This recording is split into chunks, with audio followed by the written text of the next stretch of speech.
En México han acaecido importantes novedades en materia de justicia penal y que del año 2008 a estos días han sucedido acontecimientos de orden normativo como su impactación en la transformación de instituciones que nos presenta un escenario diverso de la justicia penal que nos había acompañado los últimos 100 años. Por eso es notorio que estos cambios se pueden ir amalgamando con algunas de las reflexiones que aquí voy a ir presentando. Algunas están ya impactadas en la ley, otras están por venir y unas quizá se construyan como meras quimeras en el escenario del oficio de los que nos dedicamos tanto desde la perspectiva teórica como en el oficio concreto, o bien de adecuar leyes a casos concretos también, o bien, como en el oficio que hoy me ocupa, de elaborar leyes en el trabajo legislativo. Quiero comentarles que esta charla va a caracterizar esto que ustedes advierten, bueno, aquí en la pantalla.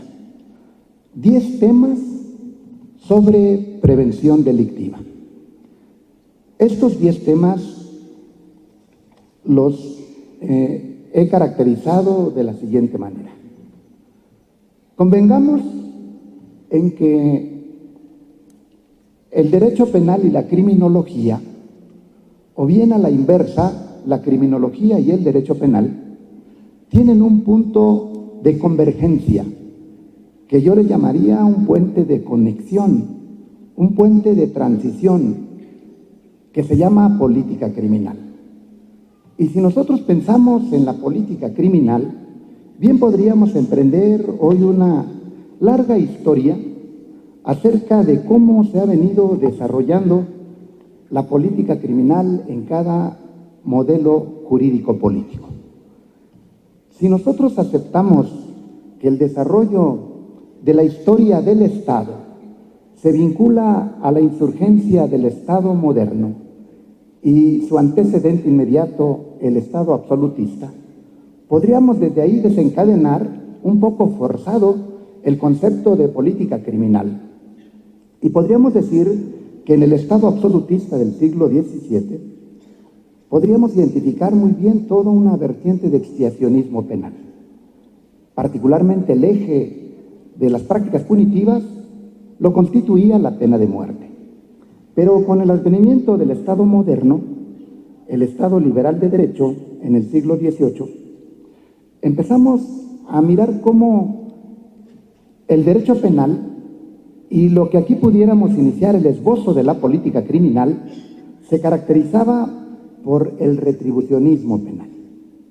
Enseguida, si nosotros advertimos qué sucedía en el siglo XIX, podemos también afirmar que se desarrollaría el otro modelo consabido en temas penales y la articulación de un derecho penal con estas características, el utilitarismo penal. Así, no es nuevo esto que acabo de afirmar, son los dos armazones en los que se construye una legislación, retribucionismo y utilitarismo penal. Pero con el advenimiento del Estado benefactor del siglo XX, nosotros miramos cómo se empieza a construir toda una serie de políticas y consabidas legislaciones en el horizonte del prevencionismo terapéutico. Entonces, aquí podríamos identificar otro conjunto de políticas criminales para caracterizar la intervención del Estado desde la lectura del prevencionismo terapéutico.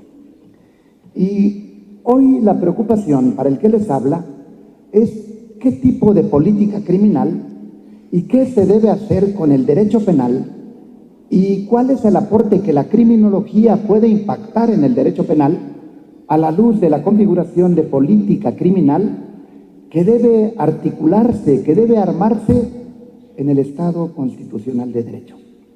Me parece que la ruta se trazó desde las 2 últimas décadas del siglo anterior. Impactados por el garantismo penal, y hoy con el reforzamiento que se tiene a la luz del neoconstitucionalismo, me parece que la política pública que esperamos a la luz de una política criminal concreta, reside en una política criminal afincada en el garantismo. De modo que de lo que voy a hablar es de 10 temas de política criminal insertadas en el horizonte del garantismo a la luz de una teoría del neoconstitucionalismo incubados las 2 últimas décadas y la década que corre en el Estado constitucional de derecho.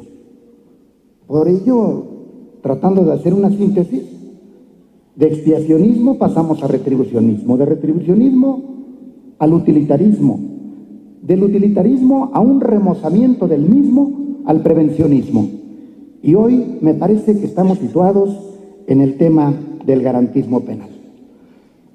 Para los penalistas que nos honran con su presencia de amplísimos y muy sofisticados conocimientos, no es necesario afirmar que el andamiaje de los 2 modelos punitivos podrían muy bien sincretizarse en el retribucionismo y prevencionismo, y de ahí podríamos articular todo tipo de fundamentos y reflexiones, argumentos y construcciones, y ahí estaríamos discutiendo de manera recurrente.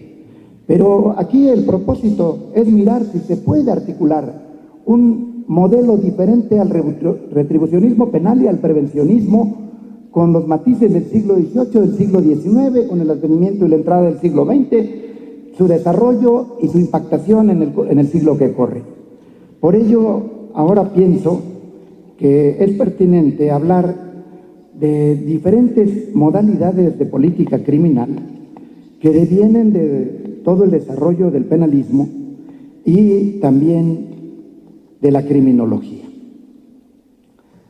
Para quienes identifico muy bien en sus obras y sé que no se puede hablar de manera lineal, de atrás hacia adelante, del derecho penal como si este fuera un continuo, sino que en realidad hay diferentes modelos de derecho penal, seré cuidadoso al ir exponiendo algunos comentarios acerca del tema penal. Y para los criminólogos también me queda claro que no se puede hablar unívocamente de la criminología. Y con ese precavido tendré que hacer distingos. La criminología tradicional de cuño positivista y la criminología de enfoque sociológico, que también se puede llamar la nueva criminología. Desde ahora, aquí voy a hacer una caracterización de mi discurso. Yo hablo de un derecho penal que puede prosperar en la lectura del Estado constitucional, de un derecho penal garantista. Y hablo de una criminología que se incuba y se proyecta después de la década de los 70 del siglo pasado, que en su momento se llamó la nueva criminología y tendría como continuidad la criminología crítica. De modo entonces que yo hablo de un enfoque nuevo de la criminología y de una vez quito de mi escenario el tema de los saberes criminológicos afincados en el tema patológico. Con estas consideraciones preliminares, deseo advertir que pienso que hay tipos de política criminal y particularmente considero que existen 3 tipos de política criminal. Una política criminal proactiva, una política criminal disuasiva y una política criminal restaurativa. En estos 3 horizontes es en los que me voy a mover, solo indicando por dónde se proyectan estos tipos de política criminal, y tal vez para hacer más concreta mi afirmación, entiendo por política criminal todo tipo de acciones de carácter legislativo, de institucionalización a través del derecho, de acciones concretas que despliegue el gobierno, particularmente para prevenir y también, indudablemente, para reprimir el delito.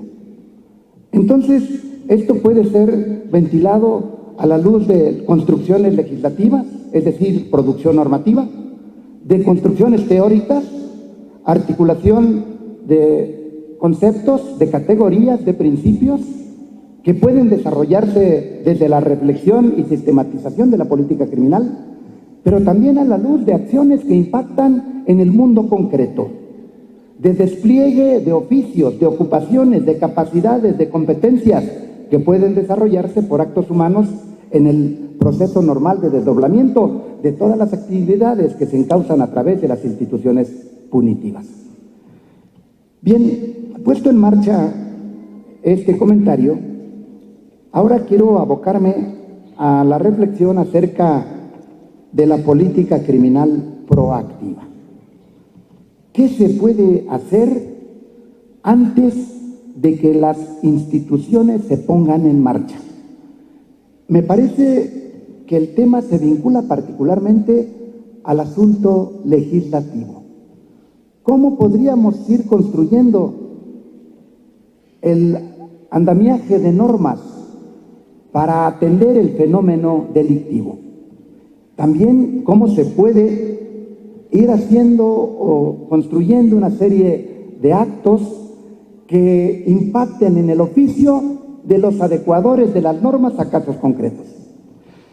Lo primero que debo decir es que pretendo hablar del sistema penal preventivo inexistente en México.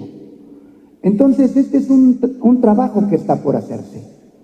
Cierto que advertí que a partir de 2008 y hasta los días que corren, en México se ha construido en nuestra Carta Magna un conjunto de principios que caracterizan lo que hemos llamado el sistema contradictorio adversarial, o que la prensa de manera más coloquial le llama los juicios orales, y que estos juicios orales se caracterizan con ciertos principios que orientan su desarrollo. Pero yo preguntaría que si solo la instrumentación a partir de la ley secundaria y obviamente de la configuración del propio sistema, entre comillas, realmente constituyen un sistema. Porque la reflexión que tengo y la concepción de la que parto de la idea de sistema, pues es o se refiere a un conjunto debidamente ordenado, jerarquizado, organizado, que cumplen una función. Y nosotros todavía podemos advertir en el tema de la justicia penal mexicana que nosotros tenemos segmentado el oficio de los poderes públicos. Ahora un poco menos, pero es indudable que mientras la averiguación previa continúa en manos de la Fiscalía, hoy así llamada General de la República, el procedimiento se desdobla, o el proceso en sentido estricto, se desdobla en el poder jurisdiccional. Ahora abarcativo también de la ejecución de la pena, pero que sin duda todavía se mira segmentado. Las discusiones que sosteníamos hace una década eran precisamente que había que depositar en el poder originariamente instituido para el juzgamiento toda la justicia penal y no segmentarla. Pero aún con esta reforma que vino en 2008, en México, insisto, continúa la segmentación de la justicia penal. Bueno, entonces habría que ser cuidadoso para saber si un sistema identificado a la luz de estos elementos ordenados, jerarquizados y que tienen un horizonte dirigido con un propósito preconcebido, se cumplen o no. Enseguida habría que revisar los subsistemas dentro de lo que pudiera llamarse un sistema penal. Me referiría al plano axiológico de este llamado sistema y al plano lógico y ontológico. Entonces, un sistema para mí se divide en tres subsistemas: el axiológico, orientado por normas, valores y principios; el estrictamente lógico, por todo el bagaje normativo; y el plano ontológico, por el despliegue de funciones de las instituciones ahí concebidas para el juzgamiento penal. Bueno, entonces, la lectura de sistema a mí me parece todavía un poco osada para decir que en México se ha instaurado un auténtico sistema de justicia penal. Lo que sí hay es una forma reciente de un juzgamiento caracterizado por la oralidad, pero que, a mi saber, todavía distante de lo que puede configurar un genuino sistema de justicia penal. Pero quiero caracterizar tres aspectos de este llamado sistema de justicia penal y destacar tres preocupaciones que son las que me interesa aquí comentar con este honorable público. Bueno, los comentarios que tengo que hacer tienen que ver justamente con cómo se percibe el tema o los problemas que yo miraría en el asunto del sistema penal.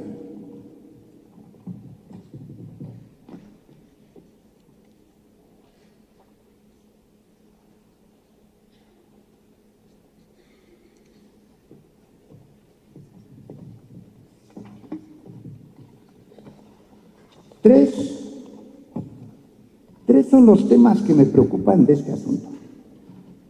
Primer asunto problemático en el sistema preventivo, sistema penal preventivo.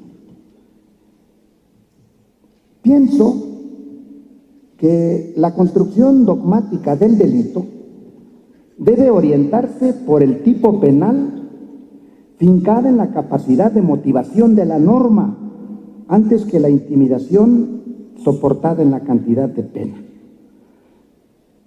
Sin olvidar que tradicionalmente hemos confiado mucho en el potencial intimidatorio contenido en la pena, el derecho penal ha cabalgado en esa falsa creencia. Yo pienso que las construcciones recientes en dogmática, que ya no son en realidad tan nuevas, bien podríamos ir potencializando el tema de la motivabilidad en la norma, de la motivación en la prescripción, y no tanto asomarnos a la sanción y desde ahí afirmar categóricamente que con las penas y obviamente la sanción ahí establecida se impacta a través de la intimidación en los potenciales delincuentes. Me parece que esta idea ha sido considerablemente desmitificada, porque es indemostrable esta idea de intimidación a través de la pena. De modo entonces que en la estructuración de la dogmática, pues hay que pasarnos, como ya lo sugería hace 20 años, tal vez un poco más, Claude Roxin, incluso pienso que Gunther Jacobs también iba por esa dirección, en traer al tipo el tema de la motivación y que esté concebida dentro de la prescripción normativa antes de que insistir innecesariamente en el tema de intimidación a la luz del contenido de la pena en la norma penal. Enseguida, este es un asunto de dogmática, por supuesto, y pienso que entonces hay que seguir esta dirección del tema de la motivación en la norma. Enseguida, pienso que a la luz del garantismo deben incluirse en el Código Penal todos los principios constitucionales en la materia. Entonces, debe en los códigos penales, siguiendo el rumbo que adoptó el Código Penal para el Distrito Federal del año 2003 y que muy recientemente ha impactado en los códigos penales de las entidades, y solo a partir del 31 de diciembre del año próximo pasado en el Código Penal del Estado de Tlaxcala, los principios que deben contenerse en el primer libro de todo Código Penal son los siguientes. El principio de la dignidad humana, artículo 1, párrafo 5 de la Constitución de los Estados Política de los Estados Unidos Mexicanos. El principio de inocencia en el artículo 20, apartado A, fracción 1 y apartado B, fracción 2. El principio de legalidad de vieja referencia y con fundamento en el artículo 14 del párrafo 3. El principio de proporcionalidad en el artículo 22, párrafo 1. El principio de culpabilidad en el artículo 20, fracción 5, párrafo 8. Aquí quizá deba hacer un paréntesis, porque es incuestionable que para los juristas, penalistas y criminólogos que nos visitan de otros países, a lo mejor esto parece un asunto superado, porque con mucha probabilidad sostendrán algunos de ellos que estos principios están en sus códigos penales, lo cual es cierto. El problema es que en los códigos penales de México no estaban. Entonces, alguien dirá, ¿cómo es posible que un sistema de justicia penal, así, entre comillas, sistema, esté funcionando sin el principio de la culpabilidad? Bueno, esto parecería a priori inconcebible, pero para otras legislaciones de otros contextos y de otros países.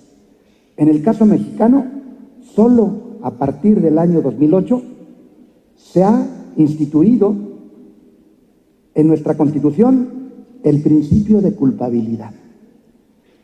Y esto diría mucha gente, y sobre todo quienes tienen en la reflexión comparada de legislación una referencia de una añeja tradición de la justicia penal afincada en el principio de culpabilidad, dirían, bueno, entonces, ¿cómo juzgaban en nuestro país?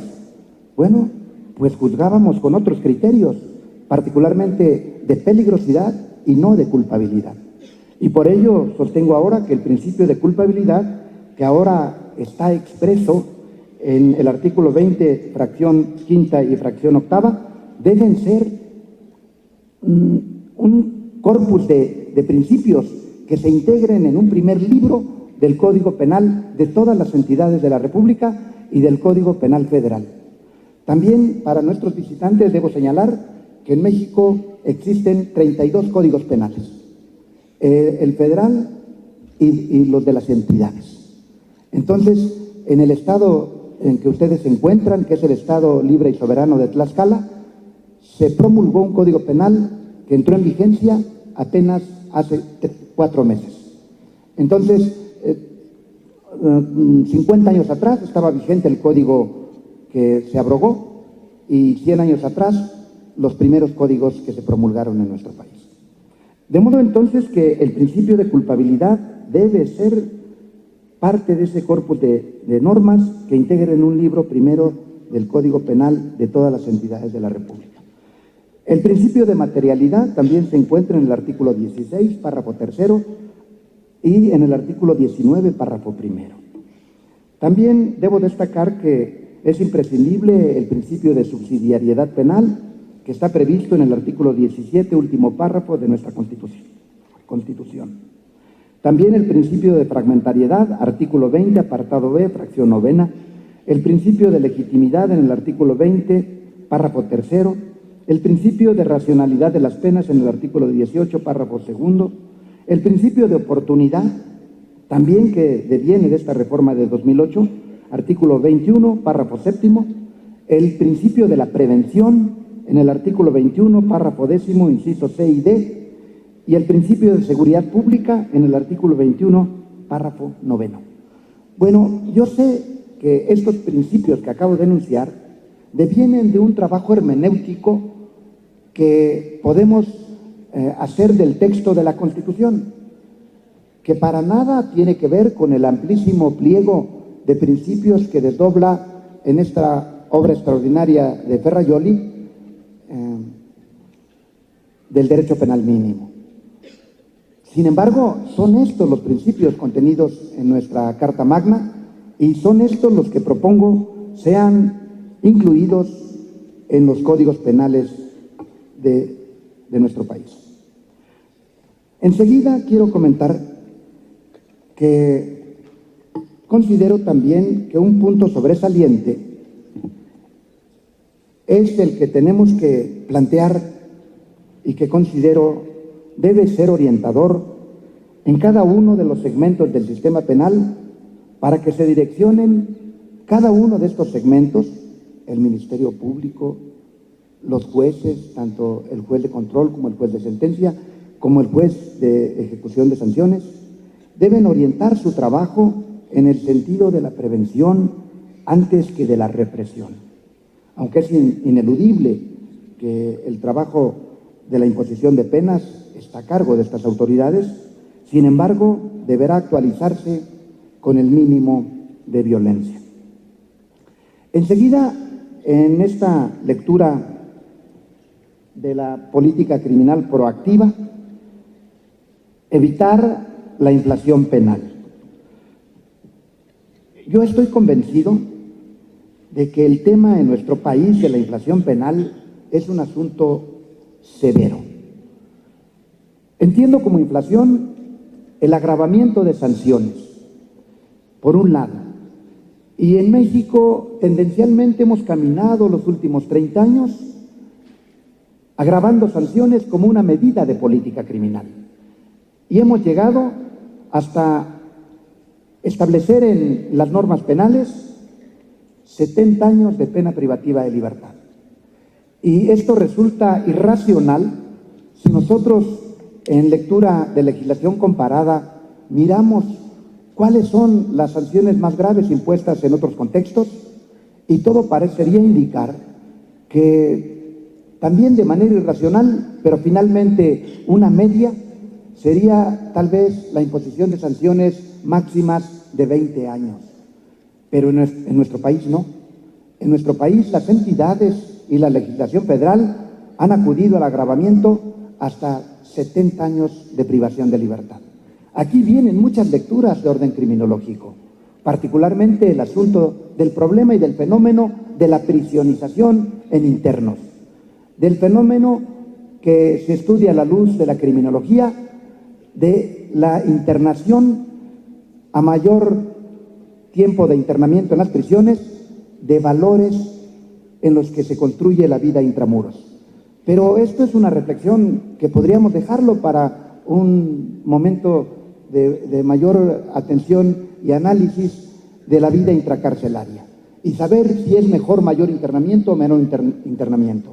Pero me parece que desde los estudios de Irving Goffman en Norteamérica en la década de los 60, el fenómeno de la prisionización implica fortalecimiento de carreras criminógenas en los que duran más tiempo en el encierro.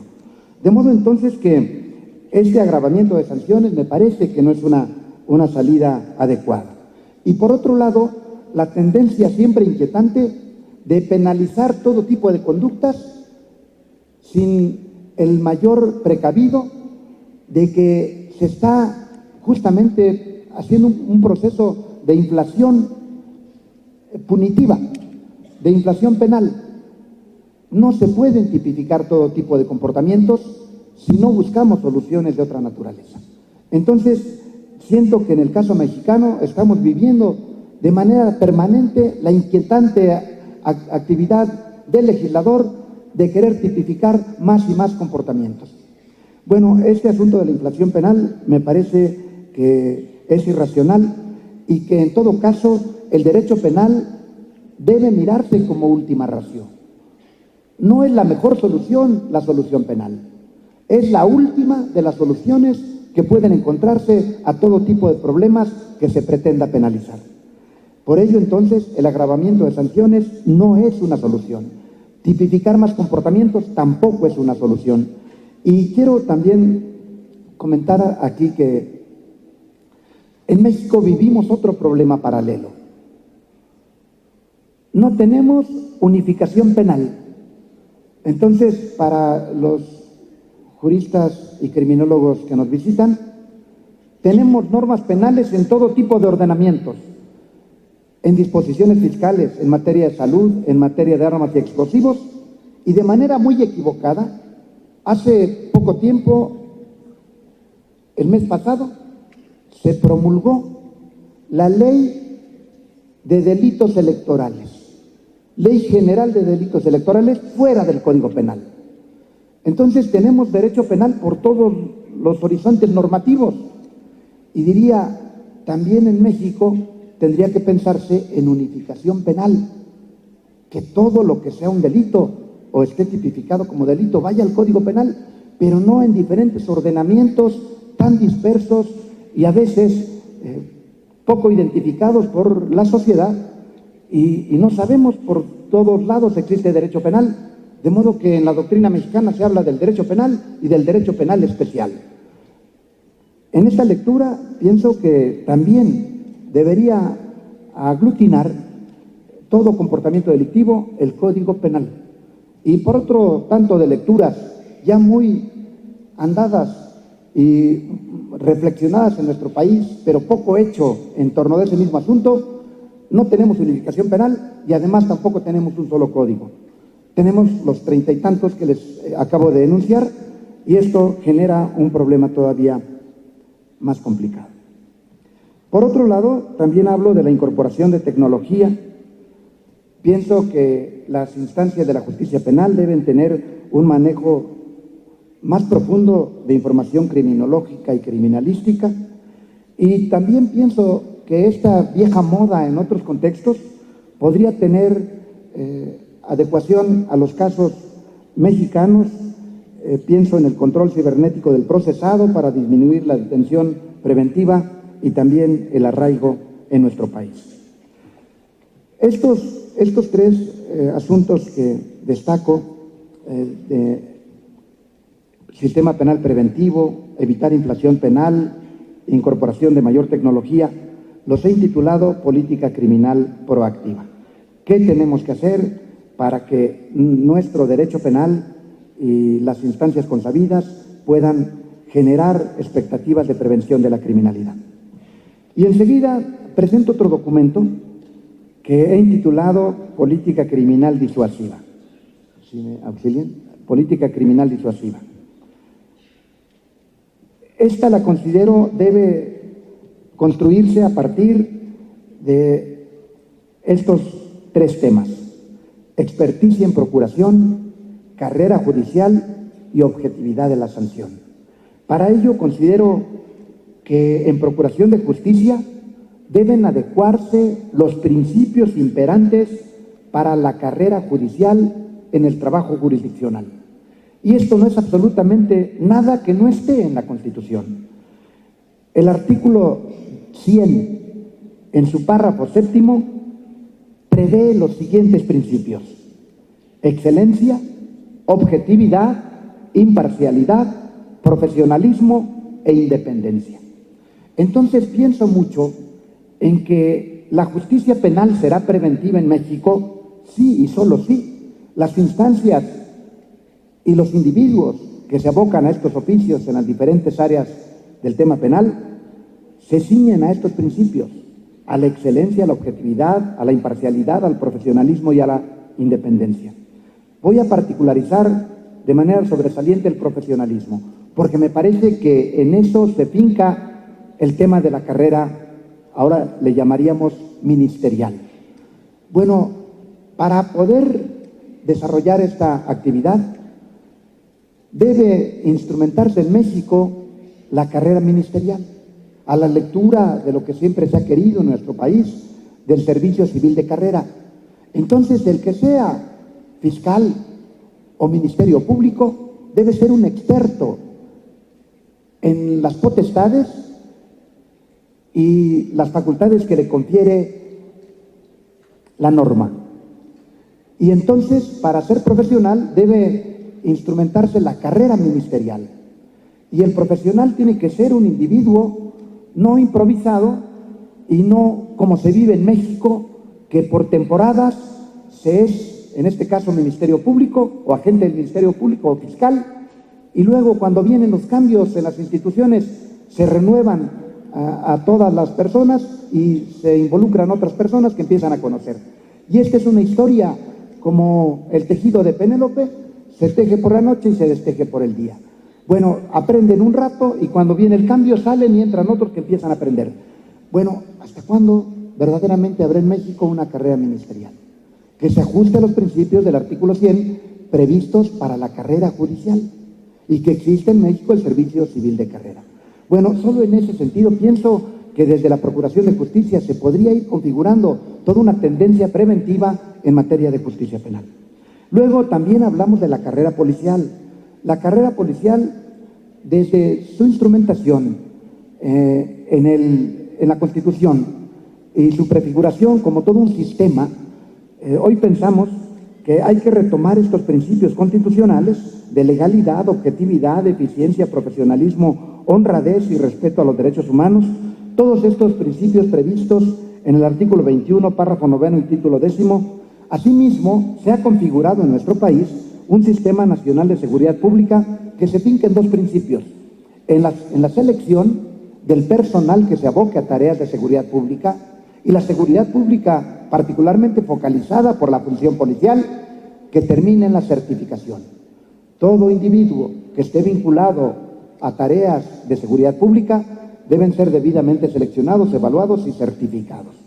De modo entonces que en esta lectura pienso que muchas de las acciones en prevención delictiva están en manos de la función policial y muchas de estas acciones en manos del sistema, para mí mal llamado, de seguridad pública, que debería ser, como corre en la doctrina comparada y en la legislación también, por supuesto, seguridad ciudadana o seguridad humana, y no asumir y retomar este concepto con un resabio del nacionalsocialismo o un tufo nazi de seguridad pública.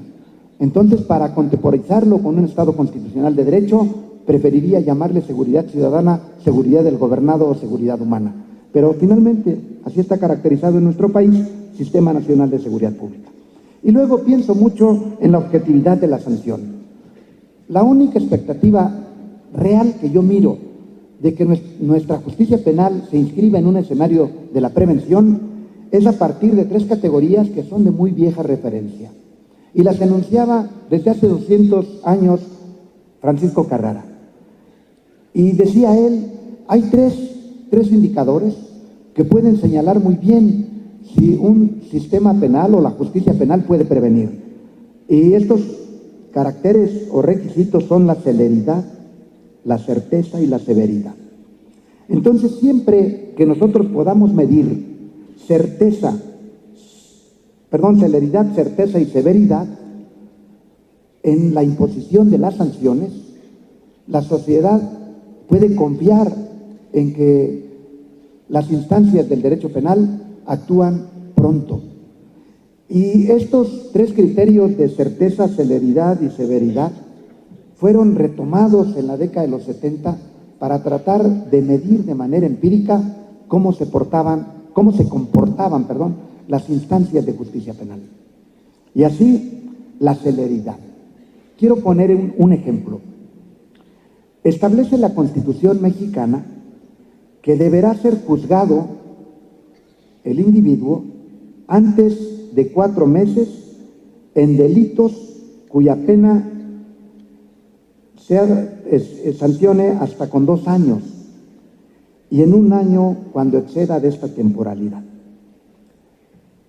Yo no mentiría a este honorable público afirmando que el 65% de los internos en toda la República Mexicana no han sido sentenciados, y que considerablemente nos hemos excedido de los 4 meses para delitos cuya pena es de 2 años, y también nos hemos excedido en detención preventiva para aquellos comportamientos que exceden de una penalidad superior a 2 años, porque los internos tienen más de 1 año allí en los centros de internamiento.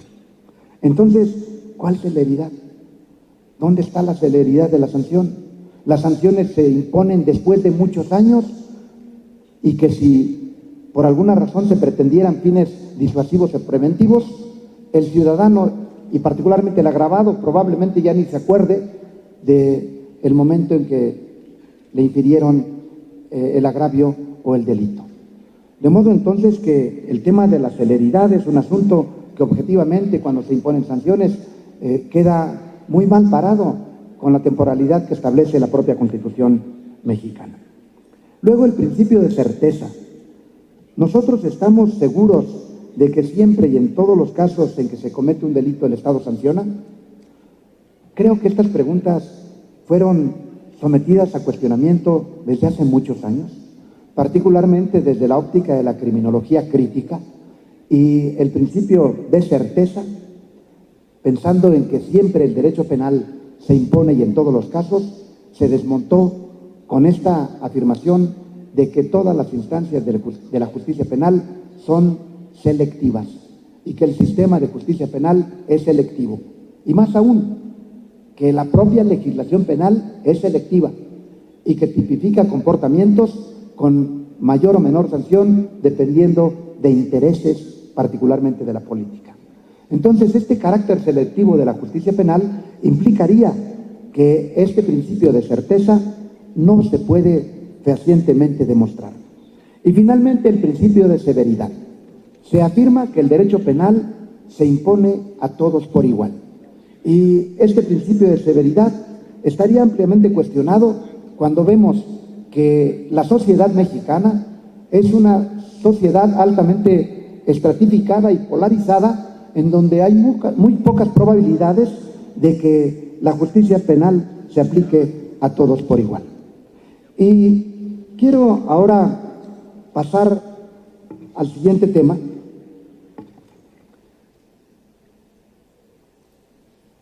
al que he intitulado la política criminal restaurativa. Y quiero ahora señalar cómo podemos encontrar soluciones alternas a la puesta en marcha de todo el andamiaje institucional en materia penal. Afirmo aquí que la búsqueda de soluciones anticipadas al proceso penal se encuentran ya establecidas en nuestra Constitución. En el artículo 17, párrafo cuarto, se prevén soluciones alternativas. Y pienso que a partir de estas recientes reformas de 2008 ha llegado a la justicia penal el tema de la mediación penal. Y por la ruta de la mediación me parece que traemos hoy a cuenta aquellas propuestas planteadas desde hace 30 años, tal vez 40 años, por el ilustre criminólogo muy conocido, probablemente de los presentes, Luke Guzmán, que hablaba ya de una posibilidad mediadora entre los implicados en un conflicto de naturaleza penal. Bueno, hoy llegó la solución alternativa de conflictos de naturaleza penal a nuestro país, y justamente a través de estas soluciones anticipadas al proceso penal. Y también quiero decir que hoy se encuentra previsto en el conjunto de disposiciones normativas de la Constitución el principio de oportunidad, en el artículo 21, párrafo séptimo, lo que implica que hoy hay diversas formas anticipadas para resolver los conflictos penales y que están previstos precisamente en la reforma reciente que adviene en la Constitución de nuestro país. Enseguida, el derecho premial. Este es un concepto que tomo prestado de una literatura muy vieja, pero que me parece que puede ser puesto a la reflexión, porque no todas las soluciones pueden atenderse o plantearse para los casos penales desde la perspectiva estrictamente del derecho penal, sino que hay que buscar otras formas con imaginación creadora. Hay que pensar qué más hay para atender los problemas de naturaleza delictual. Y tomo este concepto prestado de una literatura, insisto, muy vieja, que expresar este concepto don Luis Jiménez de Azúa ya por la década de los 40, 50 del siglo pasado, en donde decía, bueno, vamos a pensar en otra cosa que no sea derecho penal. Y otra cosa que no sea justamente justicia penal es lo que aquí caracterizo, retomando este concepto de justicia premial. Bueno, esto lo puedo afirmar pensando en que en México se debe instaurar el Sistema Nacional de Recompensas y que en otros países como política criminal preventiva pienso que ha tenido alguna repercusión en la atenuación de los comportamientos delictivos particularmente graves. Y también pienso que este Fondo Nacional de Recompensas debe tener sus correlativos en cada entidad de la República, de modo que debería existir en el estado de Tlaxcala un Fondo Estatal de Recompensas para incentivar la denuncia y obviamente para que quienes denuncien con toda la secrecía que puede instrumentarse en las instancias oficiales obtenga una recompensa si provee datos que permitan la identificación, la detección el procesamiento y enjuiciamiento y encarcelamiento de un delincuente. Bueno, esto es una expectativa de encontrar soluciones al margen estrictamente del derecho penal. Y también pienso en el derecho restaurador. Los ensayos y los ejercicios que se han hecho para buscar cómo se atienden los intereses del agraviado, de la víctima, en la norma ya se prevén. Hay que potencializar el trabajo socialmente útil, hay que también privilegiar el trabajo en favor de la comunidad y el trabajo reparatorio en favor de la víctima. Entonces, en esta búsqueda tendríamos que hablar más de una justicia restaurativa que estrictamente de una justicia punitiva. Y por esta vía también estamos pensando que se pueden ir resolviendo los intereses contrapuestos tanto de la víctima como bueno, en este caso, desmontar el oficio y la intención del Estado de punir siempre los comportamientos y dejar a un lado el interés de la víctima, que desde mi perspectiva es tan importante como el interés del Estado de sancionar. Y enseguida pienso que ya es hora de desmitificar el fin de la pena. Recogía una expresión de los criminólogos críticos, sosteniendo lo siguiente: no nos vamos a mentir porque se está haciendo tarde. ¿Hasta cuándo en México vamos a insistir en el tema de la 40 años con readaptación, hoy reinserción? Y todo esto nos lleva al mismo escenario de justificación de las penas. Tratar de que la experiencia intramuros le sirva al delincuente para regresarlo bien e insertarlo nuevamente en su sociedad. Hoy el artículo 18 del texto de la Constitución prevé como fin de la pena la reinserción. Me parece que hay que darle la vuelta a la moneda y verla del otro lado. Y a mí me parece que todas estas justificaciones acerca de la prisión no son sino la mixtificación de la ejecución de sanciones, y que para mí, si se buscara un fin útil, habría que pensar no en reinserción, sino en capacitación a través de un entrenamiento productivo del individuo para que cuando regrese a su sociedad pueda encontrar ocupación u oficio, respetando siempre su cultura de presentación. Pues, amable público, con estas breves reflexiones, que en realidad son 10 temas que podrían plantearse por separado y que habría muchos momentos para reflexionar sobre los mismos, quiero decir que mi inquietud ha sido esbozarlos y poner en el tema sobre la mesa estos 10 temas, estos 10 asuntos en materia de prevención que pienso que puede ser el rumbo por donde puede continuar la justicia penal mexicana. Sin embargo, esta idea que planteara Gustav Radbruch hace muchos años sigue siendo para mí una idea inquietante. Es probable que no haya que pensar en un mejor derecho penal, sino en algo mejor que el derecho penal. Muchas gracias.